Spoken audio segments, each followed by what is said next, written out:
La République tchèque commémore la répression du printemps de Prague. Le printemps de Prague 1968, les habitants de Prague essaient de persuader les soldats russes qu'il n'y a pas de guerre civile ou de contre-révolution dans le pays.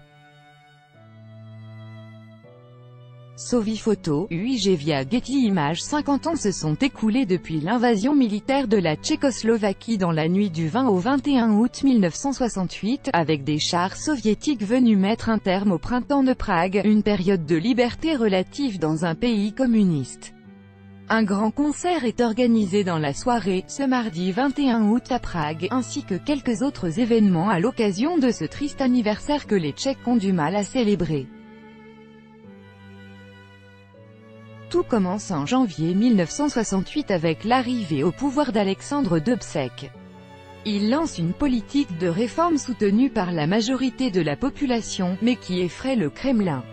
Alexander Dubček supprime la censure et autorise les voyages à l'étranger. Les Tchécoslovaques se ruent, comme le feront 20 ans plus tard les Allemands de l'Est, à la découverte de l'Occident. Léonid Brejnev considère que la Tchécoslovaquie est en train de basculer dans le camp des capitalistes. Le 21 août 1968, le printemps de Prague s'achève sous le bruit des bottes. 300 000 soldats ont envahi la Tchécoslovaquie dans la nuit. Face aux chars du pacte de Varsovie, les Tchécoslovaques manifestent et font de la résistance passive. Alexandre Dubček est jeté manu militari dans un avion et transféré en Union soviétique. Le 23 août, pour éviter un bain de sang, il signe un texte de capitulation. 50 ans après, la rue Vinohradska a changé mais la radio publique est toujours dans le même bâtiment, l'une des principales cibles à l'époque d'une armée soviétique qui voulait contrôler le pays et les ondes. C'est là que se déroulera la principale cérémonie de commémoration dans la journée de mardi, rapporte notre correspondant à Prague, Alexis Rosenzweig. Entre oubli et traumatisme, mais certains, surtout parmi les plus jeunes, ne sont pas vraiment au courant. Je crois qu'il y a un anniversaire, mais franchement je ne sais pas ce qui s'est passé le 21 août, avoue Wojtek, 29 ans, à qui le nom d'Alexander Dubček, figure du printemps de Prague, n'évoque rien. En revanche, l'année 1968 reste un traumatisme pour ceux qui ont vécu sous le communisme, dont Milan, au volant de son taxi, mais bientôt à la retraite.